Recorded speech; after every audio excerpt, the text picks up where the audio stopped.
Assalamualaikum warahmatullahi wabarakatuh. Salam sejahtera. Salam sejahtera prihatin untuk semua sekali murid-murid tahun 3 SK Pelabang Utara yang cikgu kasih sekalian. Okey, untuk hari ini kita akan sama-sama untuk belajar Bahasa Melayu jilid 1 muka surat 38. Jadi cikgu nak semua murid untuk sama-sama kita buka buku teks muka surat 38. Untuk hari ini murid-murid kita akan sama-sama untuk mendengar dan juga kita akan sama-sama untuk memberikan respon terhadap soalan yang akan cikgu berikan sebentar lagi. Jadi sepanjang sesi PDPR ini berlangsung, cikgu harap agar murid-murid dapat untuk memberikan perhatian yang secukupnya, kerana sebentar lagi kita akan sama-sama untuk memberikan respon terhadap apa yang akan cikgu tanyakan sebentar lagi.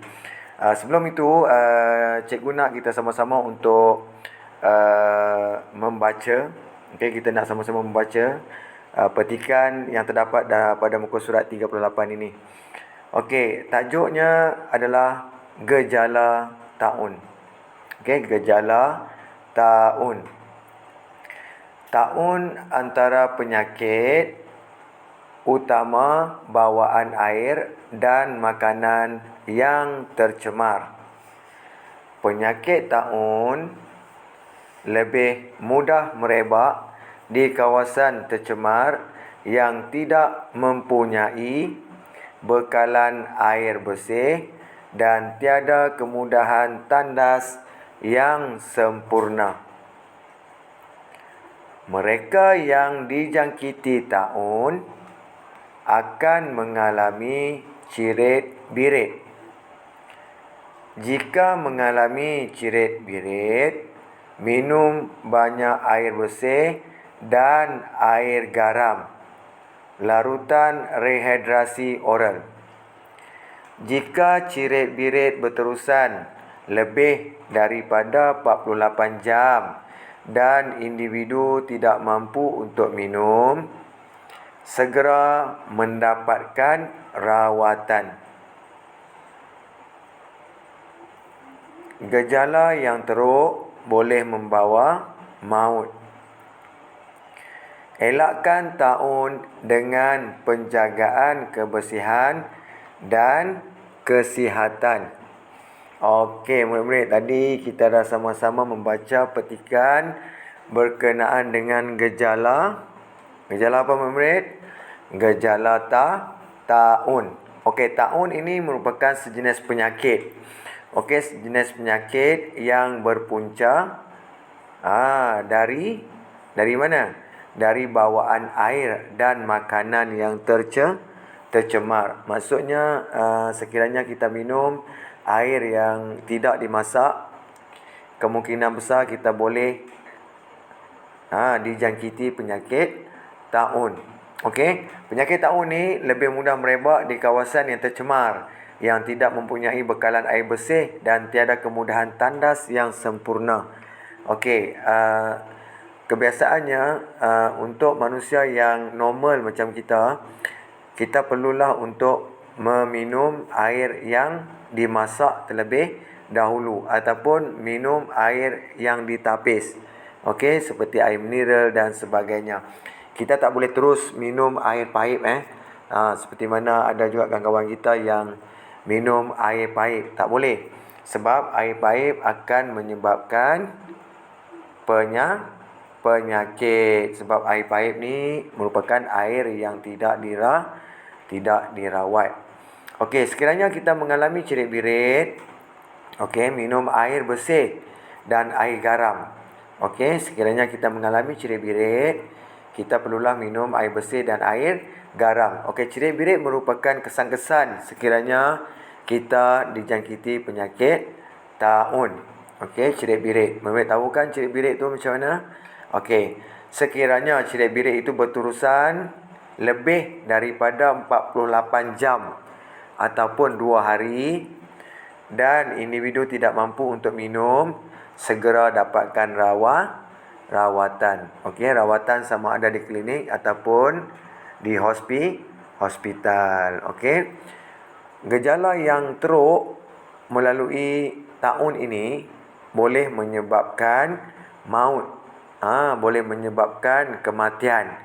Okey, boleh menyebabkan kematian. Jadi taun ini bukanlah satu penyakit yang biasa sehingga boleh membawa maut. Okey, jadi macam mana kita nak elakkan penyakit taun ni, murid-murid? Okey, cara untuk kita nak elakkan penyakit taun ini adalah dengan penjagaan kebersihan dan kesihatan.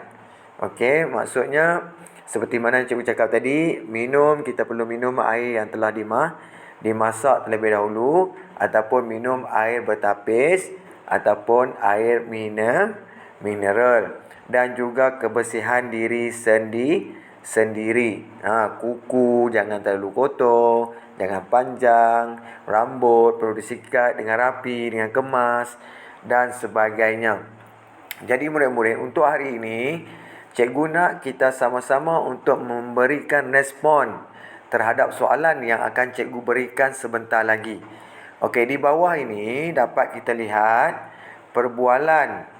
Okey, perbualan antara dua orang. Okey, seorang lelaki dan seorang lagi perempuan. Okey, ini lelaki, yang ini lelaki dan yang ini perempuan. Okey.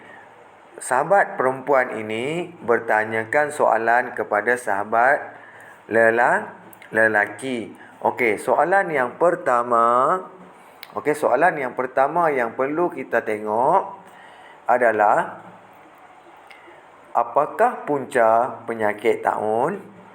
Okey, apakah punca penyakit taun? Okey, murid tahu tak apakah punca penyakit taun? Apabila soalan bertanyakan apakah, maksudnya jawapannya melibatkan benda. Apakah untuk benda, sesuatu benda. Okey, apakah punca penyakit taun? Siapa tahu? Dah diberitahu dah dekat atas tadi. Okey, apakah punca penyakit taun?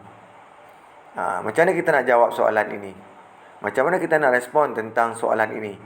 Okey, kita perlu respon dengan mengulang kembali soalan tadi.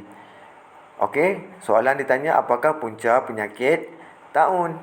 Jadi kita jawab, punca penyakit taun adalah melalui bawaan air dan makanan yang tercemar. Okey, itu merupakan punca penyakit taun. Jadi ini merupakan jawapannya. Jadi macam mana kita nak jawab? Jawab seperti mana yang cikgu cakap tadi. Punca penyakit taun adalah daripada bawaan air dan makanan yang tercemar. Okey, selesai untuk soalan nombor 1. Okey, kita nak respon tentang soalan nombor 2. Soalan nombor 2 yang ini. Okey, sama-sama kita baca soalan nombor 2. Di kawasan manakah penyakit taun mudah merebak? Di kawasan manakah penyakit taun mudah merebak? Kawasan mana murid-murid? Soalan ini memerlukan kita untuk menjawab tentang tempat. Okey. Apa jawapannya murid-murid? Di kawasan manakah penyakit taun mudah merebak? Okey, kita nak jawab, kena jawab bagi lengkap. Penyakit taun mudah merebak. Mana jawapan dia? Di kawasan yang tidak mempunyai bekalan air bersih dan tiada kemudahan tandas yang sempurna. Okey. Jadi untuk jawapan soalan nombor 2, jawapannya di sini. Okey, jadi kita nak kena jawab penuh seperti mana cikgu cakap tadilah. Okey. Soalan dia bertanya di kawasan manakah penyakit taun mudah merebak? Jadi jawapannya, penyakit taun mudah merebak di kawasan tercemar yang tidak mempunyai bekalan air bersih dan tiada kemudahan tandas yang sempurna. Okey, itu soalan nombor 2. Kita nak tengok soalan nombor 3. Okey, soalan nombor 3 kat sini. Apakah tanda mereka yang dijangkiti taun? Apakah tanda mereka yang dijangkiti taun? Okey, apa tanda-tanda dia murid-murid? Apabila seorang itu dijangkiti taun. Dah diberitahu dah. Okey. Tanda mereka yang dijangkiti taun adalah mereka akan mengalami apa murid-murid? Demam ke? Muntah ke? Mengalami cirit birit. Cirit birit. Cirit birit ni sejenis sakit atau penyakit yang kita membuang air besar berulang kali. Berulang kali. So, apakah tanda mereka yang dijangkiti taun? Okey. Tanda mereka yang dijangkiti taun adalah mereka akan mengalami cirit birit. Okey, itu jawapan untuk soalan nombor 3. Kita nak tengok soalan nombor 4. Okey, soalan nombor 4 kat sini. Okey, soalan nombor 4-nya berbunyi, apakah tindakan yang perlu dilakukan jika cirit birit berterusan melebihi 2 hari? Apakah tindakan yang perlu dilakukan jika cirit birit berterusan melebihi 2 hari? Okey, 2 hari bersamaan dengan 48 jam. Sehari 24 jam, 2 hari 48 jam. Jadi apa yang perlu kita buat murid-murid sekiranya kita mengalami cirit birit melebihi 2 hari? Apa gagak yang perlu kita buat? Adakah kita hanya perlu duduk di rumah? Apa perlu kita buat? Jadi jawapannya adalah sekiranya kita mengalami cirit birit melebihi 2 hari, kita perlu segera mendapatkan rawatan. Kita perlu segera mendapatkan rawatan di klinik atau di hospital. Jadi itu soalan untuk nombor 4 dan juga jawapan untuk soalan nombor 4. Untuk soalan nombor 5, soalan yang terakhir. Okey, soalan yang terakhir yang ditanya oleh sahabat kita perempuan ini. Soalannya berbunyi, bagaimanakah kita dapat mengelakkan penyakit taun daripada berlaku? Okey, bagaimana murid? Adakah kita perlu untuk mengamalkan kebersihan ataupun kita perlu lebih mengotorkan kawasan tempat tinggal kita? Murid-murid rasa macam mana? Bagaimanakah kita dapat mengelakkan penyakit taun daripada berlaku? Okey. Jawapannya di sini. Okey. Kita dapat mengelakkan penyakit taun daripada berlaku dengan penjagaan kebersihan dan kesihatan. Okey, murid-murid boleh faham?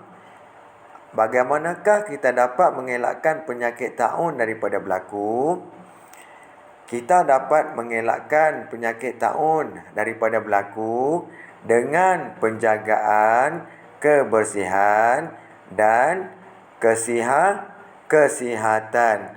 Okey, itu tadi merupakan 5 soalan yang telah pun kita sama-sama memberikan respon terhadap soalan yang telah pun ditanyakan sebentar tadi.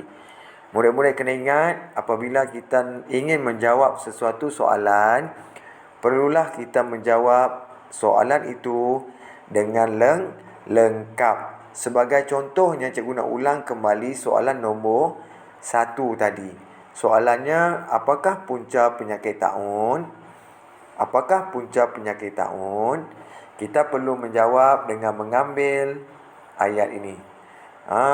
Kita mulakan daripada punca penyakit taun adalah bawaan air dan makanan yang tercemar. Itu cara untuk kita memberikan respon terhadap soalan ataupun cara untuk kita menjawab soalan. Jangan kita menjawab soalan dengan ringkas.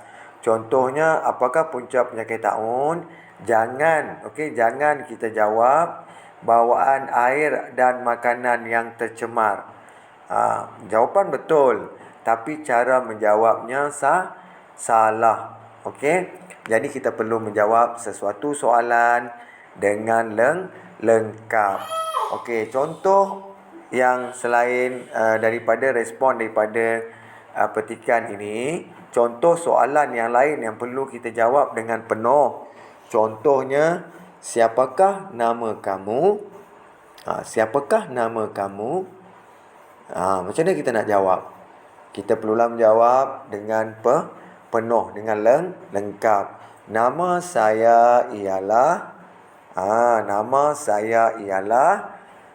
Muhammad Nizam bin Mat Darus, contohnya. Kita perlu menjawab dengan lengkap. Jadi cikgu harap untuk hari ini, cikgu harap murid-murid semua faham cara-cara untuk kita memberikan respon terhadap soalan yang diberikan. Jadi sehingga itu, Assalamualaikum warahmatullahi wabarakatuh. Terima kasih. Selamat menjawab latihan yang akan cikgu berikan sebentar lagi. Terima kasih.